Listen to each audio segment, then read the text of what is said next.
Kwa Lamine Yamal birthday yake imeweza kwenda vizuri. Tukumbuke kuwa Lamine Yamal ameweza kuzaliwa leo na ameweza kusherehekea kwa ushindi wa chuma 2-0 walizopiga timu ya taifa ya Ufaransa. Timu ya taifa ya Spain wanakwalify kwenda hatua ya finali. Na leo tukumbuke Lamine Yamal aliweza kuandika kwenye ukurasa wake wa Instagram na kusema kuwa kitu anachofurahi mchezo wa leo anaenda kucheza dhidi ya timu ya taifa ya Ufaransa ndio mchezo muhimu kwenye kariera yake ya football. Na kweli ameweza kufanya mambo na timu ya taifa ya Spain imeweza kufuzu na kwenda hatua ya finali. Wanasubiria ni Argentina au ni England atakutana hatua ya finali. Na Lamine Yamal anaenda kufunga finali zake za kwanza.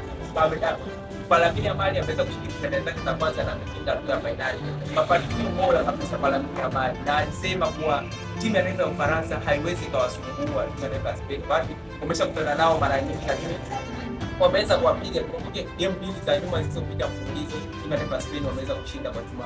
Wameweza kushinda na kuwapiga timu ya taifa ya Ufaransa. Finali za 2024 waliweza kushinda. Kwa hiyo Lamine Yamal leo kisasi kimeshindwa kulipa. Timu ya taifa ya Ufaransa wameshindwa kulipa kisasi dhidi ya timu ya taifa ya Spain. Na timu ya taifa ya Spain wana qualify. Michael Oyarzabal anapiga kazi.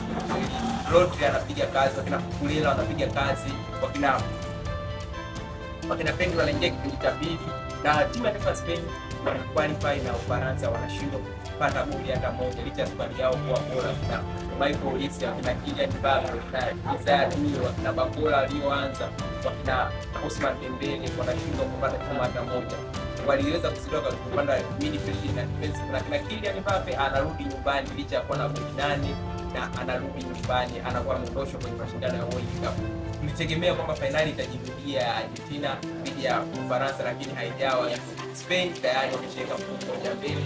Wanasubiria ni Ufaransa au Argentina au England finali. Wewe unaona nani anaenda kutoa World Cup ya mwaka huu?